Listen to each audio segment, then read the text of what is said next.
الحمد لله وحده والصلاة والسلام على من لا نبي بعده. أعوذ بالله من الشيطان الرجيم. بسم الله الرحمن الرحيم.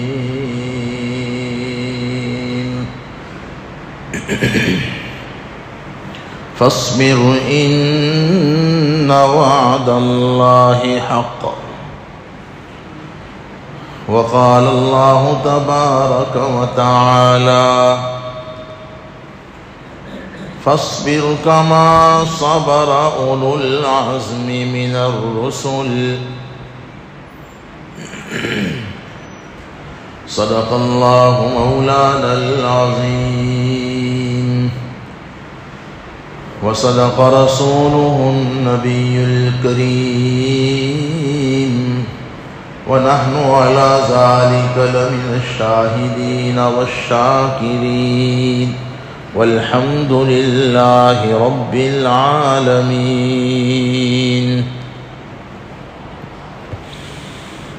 اللہ رب العزت کے وہ اوصاف اور اخلاق جو اسی کے ساتھ خاص نہیں، بندوں میں مطلوب ہے.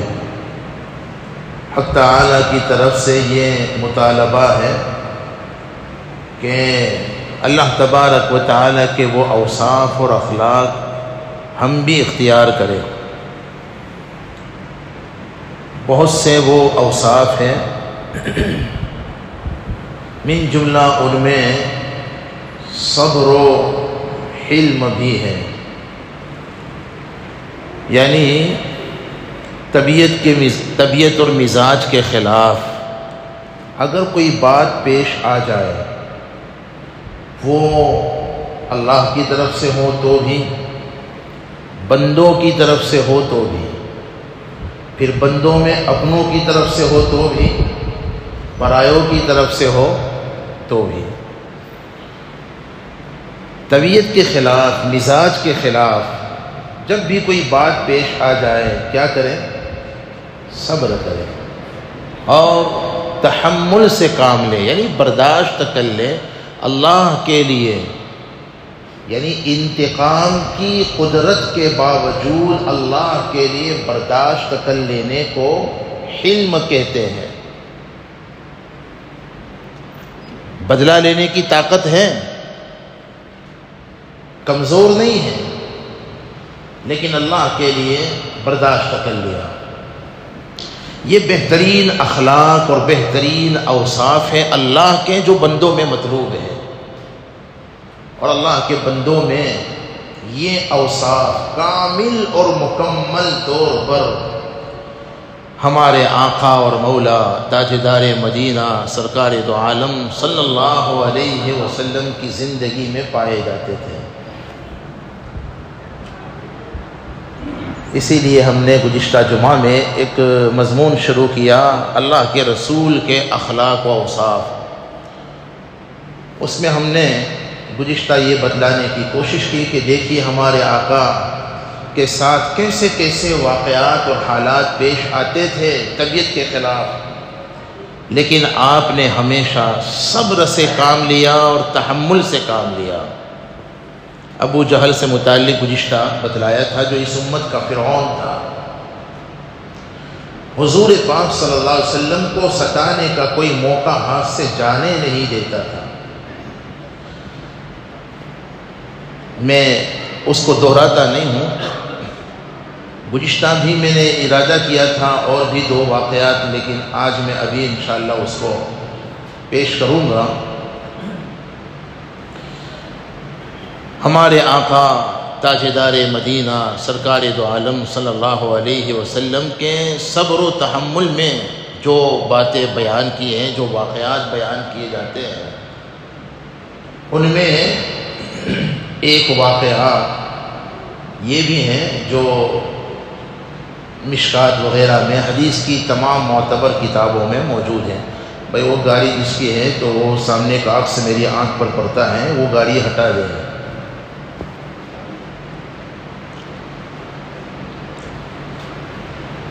بہرحال دیکھیے کیسے کیسے واقعات پیش آتے تھے. ایک دیہاتی، حدیث میں آتا ہے، گاؤں کا رہنے والا،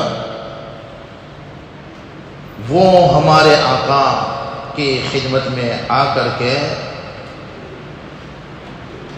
مدد چاہنے لگا. اب غریب آدمی ہے، مدد کے لیے آیا، اور مدد مانگنے کا طریقہ پتہ ہے؟ آپ کی طرح اور آج کی طرح سے، حاجی صاحب خیریت سے، حاجی صاحب میں آپ کے لیے خوب دعائیں کرتا ہوں اور ماشاءاللہ آپ تو ایسے ہیں ویسے ہیں، حاجی صاحب کی تعریف نہیں کی. حدیث پاک میں آتا ہے وہ دیہاتی، بعض مفسرین نے لکھا ہے کہ غالباً وہ مؤلفہ قلوب میں سے تھا، نیا نیا مسلمان، جس کی تعریف دل کی حوصلہ افزائی کے لیے کچھ تعاون کیا جاتا تھا. یہ تفصیلات ہیں، میں اس میں نہیں جاتا. دیہاتی آدمی تھا، آداب اور اخلاق سے واقف نہیں تھا. بڑوں کی خدمت میں کیسے جایا جاتا ہے، بڑوں سے کیسے بات کی جاتی ہے، چاہے وہ علم میں بڑے ہوں، عمر میں بڑے ہوں، یہ سارے آداب ہیں نا. چنانچہ روایتوں میں آتا ہے کہ ہمارے آقا کے گردن میں اس وقت کوئی چادر تھی. وہ دیہاتی آیا اور ہمارے آقا کی اس چادر کو زور سے کھینچا، تو حدیث میں آتا ہے کہ ہمارے آقا کی گردن مبارک پر اس چادر کی وجہ سے نشان پڑ گئے اور ہمارے آقا گرنے کے قریب ہو گئے. اور پھر کہنے لگا کہ اللہ کا جو مال آپ کے پاس ہے نا، اس مال میں سے آپ میری مدد کے لیے کہیے کسی کو. یہ انداز ہے مدد مانگنے کا. دیکھیے ہمارے آقا کا صبر و تحمل کیا تھا، میں صرف یہ بتلانا چاہتا ہوں، یہ واقعات سنانا چاہتا ہوں. ابھی آقا نے کیا کیا اس کو چھوڑیے، ابھی انشاءاللہ بتلاتا ہوں. میں تھوڑی دیر کے لیے سوچئے، یہ واقعات صرف سنانے کے لیے تو نہیں ہے. یہ واقعات سیرت سے اس لیے سنائے جاتے ہیں، آقا کی زندگی کے یہ واقعات اس لیے بیان کیے جاتے ہیں کہ ان کو ہم سامنے رکھیں. اور آقا ہمارے رہبر ہیں، ہمارے مقتدا ہیں، ہمارے اصل ہیرو ہمارے آقا ہیں، ان کو فالو کرنا چاہیے. بمبئی کے یہ ناچنے والے جو ساری دنیا میں گندگی پھیلاتے ہیں، بے حیائی پھیلاتے ہیں، بدکاری پھیلاتے ہیں، یعنی ہمارے نوجوان انہیں فالو کر رہے ہیں. اس سے بڑی محرومی کیا ہو سکتی ہے؟ کریم آقا کو چھوڑ کر ایسے رذیل لوگوں کو فالو کیا جائے.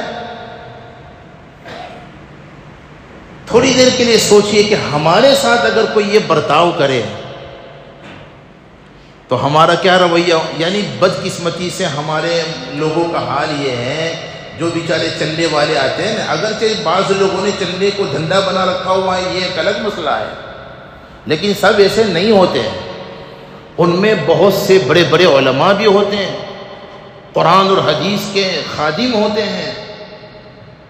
اور اصل یہ طریقہ نہیں ہے کہ وہ ہماری دکانوں پر، ہماری آفسوں پر، ہمارے مکانوں میں اور ہمارے پاس آ کر کے چندے وصول کریں. یہ طریقہ نہیں ہے. اصل ذمہ داری ہماری ہے کہ ہم ڈھونڈ کر کے مستحقین کے پاس جا کر کے ان کو اپنا فریضہ سمجھ کر کے، ان کی ضرورت سمجھ کر کے نہیں، ہم اپنا فریضہ سمجھ کر کے دیں. یہ ہے اصل ترتیب. وہ بیچارے جو آتے ہیں ان کے ساتھ کیسا سلوک کیا جاتا ہے. ہمارے آقا حدیث میں آتا ہے کہ اس دیہاتی نے یہ جو بد اخلاقی کی، بدسلوکی کی، زور سے چادر کو کھینچ کر کہا کہ اللہ کا جو مال تمہارے پاس ہے نا، کسی سے کہیے اپنے صحابہ میں سے، اس میں سے مجھے کچھ دیوے. حدیث میں آتا ہے ہمارے آقا اس کی طرف دیکھ کر مسکرائے. دیکھا آپ نے کیا کیا؟ میرے لیے کہنا آسان ہے، آپ کے لیے سننا آسان ہے. کیا عمل بھی ہم آسانی سے کر سکتے ہیں ایسے موقعوں پر؟ ارے ہماری بیوی اگر ہمیں غصہ دلائے یا ہمارے گھر کا کوئی فرد کوئی ایسی بات کر دے جس سے ہمیں غصہ آئے، اس وقت ہم مسکراتے ہیں یا آنکھ بگولا ہو جاتے ہیں؟ ابھی میں آگے اور بتلاؤں گا. ایسے موقع پر مسکرا دینا خدا کی قسم ہمارے آقا کی سنت ہے. اپنوں کے ساتھ جب ایسا معاملہ پیش آئے نا، ان کی طرف سے کوئی ایسی بات پیش آ جائے جو ہمارے مزاج کے، ہماری طبیعت کے خلاف ہو، تو یہ نہیں کہ صرف صبر کر لیں، بلکہ اس موقع پر کیا کرنا، ذرا بولو. عمل کرنے والے بولو، جس کو عمل نہیں کرنا ان کو بولنے کی ضرورت نہیں ہے. ایسے موقع پر کیا کرنا سنت ہے؟ مسکرانا. مسکرانا سمجھتے ہو نا؟ اور اللہ کا فضل ہے، میں نے یہ بات ویسے عقیدت میں نہیں کہہ دی کہ حدیث شریف میں ایسا نہ ہو اور میں نے اپنی طرف سے جملہ بڑھا دیا ہوں. میں نے اچھی طرح سے مطالعہ کیا ہے. حدیث میں یہ الفاظ ہیں، فضحک رسول اللہ صلی اللہ، حضور مسکرائے. اور مسکرانے کے بعد صحابہ سے حکم دیا کہ ایک اونٹ کے بوجھ کے برابر اس کو جو دیا جائے اور ایک اونٹ کے بوجھ کے برابر اس کو کھجوریں دی جائے. یعنی غلہ اس زمانے میں وہی چیزیں تھیں. یعنی اس کو کوئی ہدایات بھی دینے نہیں بیٹھ گئے کہ بھائی کم سے کم مجلس کا خیال رکھو، ادب کرو، احترام کرو، یہ نصیحت وہ کچھ نہیں. سمجھے نا؟ ہم لوگ نصیحتیں زیادہ کرتے ہیں، خدمت پتہ نہیں سب کا یہ حال ہے کیا؟ ہونا الٹا چاہیے. آپ سیرت کو ابھی دیکھو گے، حضور کی زندگی میں خدمت زیادہ تھی. اور نبوت سے بھی پہلے ہمارے آقا نے جو سلسلہ شروع کیا تھا کائی کا، نبوت سے پہلے عبادت تو تھی نہیں. ہمارے آقا کیا کرتے تھے؟ بولو، خدمت ہے نا. تبھی تو امی جان سیدہ خدیجہ رضی اللہ عنہا کے پاس پہلی وحی کے بعد جب آقا تشریف لائے تھے، گھبرائے ہوئے تھے، زملونی زملونی، مجھے چادر اڑا دو. اس وقت امی جان نے جو تسلی دی تھی، فرمایا کلا واللہ لا یخزیک اللہ ابدا انک لتصل الرحیم. اللہ کی رحمت کی قسم، اللہ آپ کو ضائع نہیں ہونے دے گا، اس لیے کہ آپ صلہ رحمی کرنے والے ہیں، آپ کمزوروں کا بوجھ اٹھانے والے ہیں، آپ مہمانوں کی مہمان نوازی کرنے والے ہیں، آپ حق کا ساتھ دینے والے ہیں، آپ بیکار لوگوں کو کام پر لگانے والے یا ان کے کام آنے والے ہیں. یہ حضور کے اوصاف جو حدیث میں سیدہ خدیجہ نے بیان کیے تھے نا، اس کا میں نے خلاصہ پیش کیا. یہ سب خدمت کے شعبے نہیں ہیں، خدمت کے الگ الگ طریقے نہیں ہیں. خدمت کا مزاج بناؤ. ہماری نصیحت اور دعوت میں اثر اس وقت ہوگا جبکہ ہماری زندگی میں خدمت کا پہلو غالب ہوگا. یہ پھر میں دہراتا ہوں، ہماری نصیحت میں، ہماری ہدایت میں، ہماری دعوت میں اثر اس وقت ہوگا جب ہماری زندگی میں خدمت کا پہلو غالب ہوگا. اور میں کہا کرتا ہوں، خدمت کی ابتدا اپنے گھر سے کیجئے. اگر بوڑھے ماں باپ ہیں تو خدمت کی ابتدا بوڑھے ماں باپ سے کیجئے.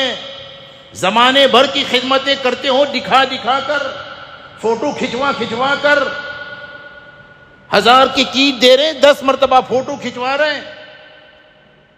اور جن کی خدمت کرنی ہے بوڑھے ماں باپ اور قریب کے لوگ، وہ تو بیچارے محروم ہیں ہماری خدمت سے. یہ بالکل سراسر غلط طریقہ اور غیر اسلامی طریقہ ہے. ابتدا اپنے گھر سے کیجئے. اپنے آس پاس میں اگر کوئی لوگ ایسے ہیں جو ہماری کسی بھی خدمت کے محتاج ہیں، ان کی خدمت کو اپنی سعادت سمجھ کر وہیں سے ابتدا کیجئے. بہرحال ہمارے آقا نے ان کے ساتھ یہ سلوک کرنے کا حکم دیا۔ ایک دوسرا قصہ بھی سیرت میں آتا ہے، آقا کے صبر و تحمل کو دیکھیے اور کچھ لیجئے، ہمیں کچھ سبق لینا چاہیے۔ یہودی علماء میں سے ایک بہت بڑے عالم زید بن ثعلبہ، مشکات میں ان کا واقعہ موجود ہے۔ ہمارے آقا نے ضرورت کے موقع پر ان سے قرضہ لیا۔ آپ کو سیرت میں ایسے کئی مواقع ملیں گے، ہمارے آقا کو ضرورت پڑی تو آپ نے غیروں سے بھی قرضہ لیا ہے۔ اس سے کئی باتیں ثابت ہوتی ہیں۔ آپ جن علاقوں میں رہ رہے ہیں، میں اور آپ مسلمان جن ممالک میں رہ رہے ہیں، جس کنٹری میں رہ رہے ہیں، وہاں اگر غیر مسلم ان کے ساتھ رہتے ہیں تو ان سے معاشرتی تعلقات اور تجارتی تعلقات رکھ سکتے ہیں، ان سے ضرورت پر معاملات کر سکتے ہیں۔ ہمارے یہاں مذہب اسلام میں عصبیت کا نام و نشان نہیں ہے۔ میں تفصیل میں نہیں جاؤں گا، اصل بات رہ جائے گی۔ ضرورت پڑنے پر ہم کاروباری تعلقات غیروں سے رکھ سکتے ہیں، ان سے ضرورت پڑنے پر لین دین کر سکتے ہیں۔ ہمارے آقا نے یہودیوں سے تجارتی تعلقات رکھے ہیں اور لین دین کا معاملہ رکھا ہوا ہے۔ اس یہودی عالم سے آپ نے قرضہ لیا۔ ضرورت کے موقع پر قرضہ لیا جا سکتا ہے، بشرطے کہ ہماری نیت اچھی ہو، صاف ستھری ہو۔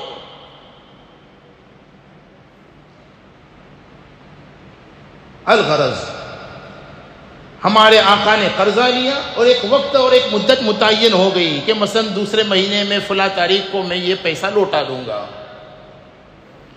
حدیث میں آتا ہے مدت ختم ہونے سے 2-4 دن پہلے ہی یہودی عالم زید ہمارے آقا کی خدمت میں آئے۔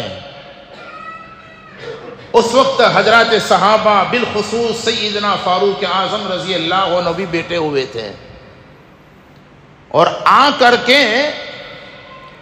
بہت ہی زیادہ بے ادبی اور گستاخی کا معاملہ کرتے ہوئے اس نے اپنے قرض کا مطالبہ کیا، میرا قرضہ لوٹاؤ۔ تم بھی اور عبد المطلب کی اولاد بھی قرض کی ادائیگی میں بہت لاپرواہ ہوں۔ ہمارے آقا سے مطالبہ بھی کیا اور باپ دادا پر ایک طرح سے گویا الزام بھی لگا دیا۔ میں اپنی سادے لفظوں میں اگر کہوں تو اس نے آ کر یوں کہا، تم بھی اور تمہارے باپ دادا بھی خالی لینا ہی جانتے، دینا تو جانتے ہی نہیں ہو۔ اپنی زبان میں اگر کہوں تو اس کا خلاصہ یہ ہوا، وہ آ کر یہ کہنے لگا، حالانکہ قرض کی ادائیگی کا ابھی وقت آیا نہیں تھا، 2-4 دن پہلے آ کر کے وہ اس طرح سے مطالبہ کرنے لگا۔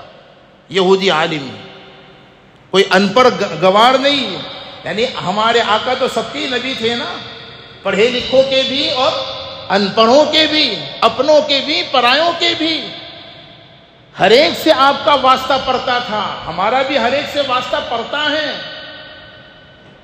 تو ہمارے آقا ہر ایک کے ساتھ کیسا سلوک، دیکھو ابھی جو قصہ سنا وہ ایک گوار دیہاتی قسم کا، اور یہ پڑھا لکھا آدمی، اس نے بھی ایسا معاملہ کیا۔ فاروق اعظم رضی اللہ تعالی عنہ جلال الدین اکبری بیٹھے ہوئے ہیں، آنکھ بگولے ہو گئے اور اس کو برا بھلا کہنے لگے کہ تیری ہمت کیسے ہوئی، تیری جرأت کیسے ہوئی آقا سے اس طرح سے بات کرنے کی۔ آقا تو خاموش رہے، فاروق اعظم بول پڑے۔ حدیث میں آتا ہے ہمارے آقا نے حضرت عمر رضی اللہ تعالی عنہ کو خاموش کر، عمر خاموش۔ پھر ہمارے آقا نے زید سے تو کچھ بھی نہیں کہا، حضرت عمر سے فرمایا، عمر اس غصہ کرنے سے تو اچھا تھا کہ آپ اس کو تو حسن ادا، حسن طلب کا، اس حسن طلب کی ہدایت کرتے ہیں اور مجھے حسن ادا کی ترغیب دیتے۔ لیکن آپ نے تو ایسا نہیں کیا. مطلب یہ ہے کہ عمر تمہیں چاہیے تھا کہ تم اسے کہتے کہ بھائی تم کو اپنا قرضہ ہی وصول کرنا ہے تو ذرا اچھے طریقے سے وصول کرتے. یہ کیا طریقہ ہوا قرضہ وصول کرنے کا؟ اور مجھ سے بھی تم یوں کہتے عمر کہ حضور جب قرضہ آپ نے لیا ہے تو آپ اس کی ادائیگی کی فکر کیجئے. اس کے بجائے آپ ناراض ہوئے. ہمارے آقا نے فرمایا عمر سنو، اب تم ہی جو بھی میرا قرضہ ہے فلاں مال میں سے آپ وہ سارا قرضہ ادا کرو اور 20 وسق کچھ زیادہ دو. تم نے جو اس کے ساتھ یہ بدسلوکی جو کی نا، اس کے عوض میں جتنا قرضہ تھا اس سے تھوڑا سا کچھ اضافہ کر کے دو. آگے کی بات میں بعد میں بتلاتا ہوں. یہاں جو کچھ ہمیں ملتا ہے وہ ہم لیتے ہیں. پہلی بات تو ہم نے کہیں ضرورت پڑنے پر غیروں سے بھی قرضہ لیا جا سکتا ہے، نیت صاف ہونی چاہیے. آج ہماری نیتوں میں کھوٹ ہے جس کی وجہ سے سگا بھائی بھی اپنے بھائی کو قرضہ دینے کے لیے تیار ہے. آئے دن ہمارے سامنے ایسے حالات واقعات پیش آتے ہیں. لوگ کہتے ہیں مفتی صاحب لون لینی پڑی ہم کو چونکہ کوئی دینے کے لیے تیار ہی نہیں ہے. کل ایک بندہ آیا تھا مغرب میں، سخت پریشانیوں میں جگڑا ہوا، کہنے لگا فلاں سے کہاں فلاں سے کہاں، فلاں بھائی فلاں رشتہ دار، کسی نے بھی نہیں دیا. آج حال ہمارا یہ ہے قرضے کے سلسلے میں کہ شیر کے منہ سے لقمہ نکالنا آسان ہے، لیکن جس کو قرضہ دے دیا اس کے پاس سے پیسہ نکالنا پتہ نہیں آپ کے لیے آسان ہوگا. یہ حال ہے ہمارا. اس لیے کوئی کسی کو قرضہ دینے کے لیے تیار نہیں ہے. ہماری شریعت نے دونوں کو ہدایتیں دی ہیں. ایک طرف یہ بھی تاکید کی ہے کہ اگر کوئی شخص ضرورت مند ہے، اسے قرضے کی ضرورت ہے اور اللہ نے آپ کو صاحب حیثیت بنایا، صاحب مال بنایا، اس کو قرضہ دے دیا کرو. اور قرض کی ادائیگی میں وہ بندہ واقعتاً پریشان ہو کسی وجہ سے حالات کے سبب اور وقت پر اگر ادا نہ کر سکے تو ذرا مہلت دے دیا کرو، یا جس قدر معاف کر سکتے ہو معاف کر دیا کرو. قرآن پاک میں فرمایا وَإِن كَانَ ذُو عُسْرَةٍ فَنَظِرَةٌ إِلَى مَيْسَرَةٍ. تنگ دست کو مہلت دینا یہ صدقہ ہے، اور اس پر بڑی فضیلت قرآن و سنت میں موجود ہے. میں ایک فضیلت بتلاتا ہوں. ابن ماجہ حدیث کی جو سیاہ ستہ میں مشہور کتاب ہے اس میں یہ روایت موجود ہے. مسند احمد معتبر حدیثی کتاب اس میں یہ روایت موجود ہے. الحاکم حدیث کی معتبر کتاب اس میں بھی یہ روایت موجود ہے. اس کا خلاصہ یہ ہے، پہلے حوالے میں نے دیے تاکہ جو بات بتلانا ہے نا اس پر ہمیں پورا اطمینان ہو جائے، یقین ہو جائے، تاکہ ہم اس پر عمل کر سکیں. حدیث میں آتا ہے کہ آپ نے کسی کو قرضہ دیا اور پھر جو وقت تھا قرض کی ادائیگی کا، آپ کا مقروض وقت پر کسی وجہ سے قرضہ ادا نہ کر سکا. مثلا 1 تاریخ کو پیسہ واپس لوٹانا تھا، اس نے آ کر کے اپنے سامنے اپنی مجبوری کا اظہار کرتے ہوئے مزید مہلت مانگ لی. بھائی مجھے 10 دن کی اور مہلت دے دی جائے، میں ابھی اس وقت اس پوزیشن میں نہیں ہوں. آپ نے اگر اس کو اس کی مجبوری کی وجہ سے مہلت دے دی تو حدیث میں آتا ہے جتنے دن کی آپ نے مہلت دی اتنے دن روزانہ قرضے کی مقدار میں اللہ رب العزت آپ کو صدقے کا ثواب عطا فرمائیں گے. اس کا مطلب یہ ہوا کہ آپ نے اگر 1 لاکھ روپیہ قرضہ دیا تھا، 1 تاریخ کو وہ 1 لاکھ واپس لوٹانا تھا، وہ نہیں لوٹا سکا مجبوری میں، آپ نے اس کو 10 دن کی مہلت دی، تو اس کا مطلب یہ ہوا روزانہ 1 لاکھ صدقہ کرنے کے برابر ثواب ملے گا. اور پھر حدیث میں آگے آتا ہے کہ وہ جو دوسری تاریخ آ گئی لیکن پھر اس نے آ کر کے آپ سے اپنی مجبوری کا اظہار کیا، اور واقعتاً وہ مجبور تھا اور آپ نے اس کی مجبوری کی وجہ سے آپ نے دوبارہ مہلت دے دی، تو اب دوبارہ جتنے دنوں کی مہلت دی اتنے دنوں کی مہلت پر اللہ پاک ڈبل صدقے کا ثواب عطا فرمائیں گے۔ بھائیوں، میں نے حوالے پہلے پیش کیے، یہ روایت بعد میں سنائی۔ ان باتوں کو ہم عموماً بھول جاتے ہیں۔ بعض روایت میں، مشکات میں روایت ہے، اس کا خلاصہ میں پیش کرتا ہوں، وقت ہو گیا۔ قیامت کے میدان میں عرش الہی کے سائے میں جو لوگ سب سے پہلے آئیں گے ان میں ایک وہ بندہ بھی ہوگا جو قرضدار کو مہلت دیتا تھا یا معاف کر دیتا تھا۔ قرآن نے یہی کہا تیسرے پارے کے وَإِن كَانَ ذُو عُسْرَةٍ فَنَظِرَةٌ إِلَىٰ مَيْسَرَةٍ، مہلت تک مدت دیجئے۔ وَأَن تَصَدَّقُوا خَيْرٌ لَكُمْ إِن كُنتُمْ تَعْلَمُونَ، اور اگر آپ صدقہ کر دو یعنی معاف کر دو پورا پیسہ یا جتنا ہو سکے تو اس سے بہتر اور کیا عمل ہو سکتا ہے۔ بہرحال حدیث میں آتا ہے ہمارے آقا نے تو عمر کو یہ ترغیب دی کہ تم چاہتے ہیں کہ مجھے اچھی طرح ادائیگی کے ترغیب دیتے ہیں اور ان کو اچھی طرح مطالبہ کی تاکید کرتے ہیں، آپ قرضہ بھی ادا کرو اور مزید کچھ اضافہ کر کے دو۔ معلوم یہ ہوا کہ قرض کی ادائیگی میں اگر ہو سکے تو کچھ بڑھا کر کے دیجیے اپنی طرف سے، یہ پیارے نبی کا طریقہ ہے، سمجھے نا۔ اچھا حدیث میں آتا ہے وہ جو زید تھے نا یہودی علماء میں سے، جیسے ہی حضور نے ہے تو عمر کو یہ حکم دیا کہ اس کا قرضہ بھی ادا کرو اور اس میں کچھ اضافہ کر کے دو۔ کہنے لگے یا رسول اللہ صلی اللہ علیہ وسلم پہلے کلمہ پڑھائیے، مجھے اپنا پیسہ نہیں چاہیے، اشہد ان لا الہ الا اللہ واشہد ان محمدا عبدہ ورسولہ۔ حضور اصل بات یہ ہے کہ الحمدللہ میں یہودی عالم ہوں، میں نے تورات میں آپ کی صفات پڑھی ہوئی ہیں کہ خاتم النبیین کی کیا صفات ہے، ایک صفت میں آپ سے میں دیکھنا چاہتا تھا اور اس کا خلاصہ یہ کہ میں نے یہ پڑھا تھا کہ آپ کا حلم غالب ہوگا جہل پر، یعنی آپ کو کتنا بھی غصہ دلایا جائے آپ جہالت سے پیش نہیں آئیں گے بلکہ صبر و تحمل سے کام لیں گے۔ یہ صفت آپ کی میں نے تورات میں پڑھی تھی، میں اس صفت کو آپ میں دیکھنا چاہتا تھا، اس لیے میں نے یہ حرکت کی اور یہ بدسلوکی کی، اور میں نے جیسا پڑھا تھا تورات میں اسی کے مطابق آپ کو پایا۔ حضور میں اصل میں اپنا مال لینے کے لیے نہیں آیا، آپ سے ہدایت لینے کے لیے آیا ہوں، کلمہ پڑھائیے، مسلمان ہو گئے۔ بہرحال ہمارے آقا کے یہ اخلاق اور اوصاف انشاءاللہ آئندہ یہ بتلائیں گے، اور بھی اوصاف۔ اللہ تعالی حقائق سمجھا دے، عمل کی توفیق عطا فرمائے، آمین۔ وآخر دعوانا الحمدللہ۔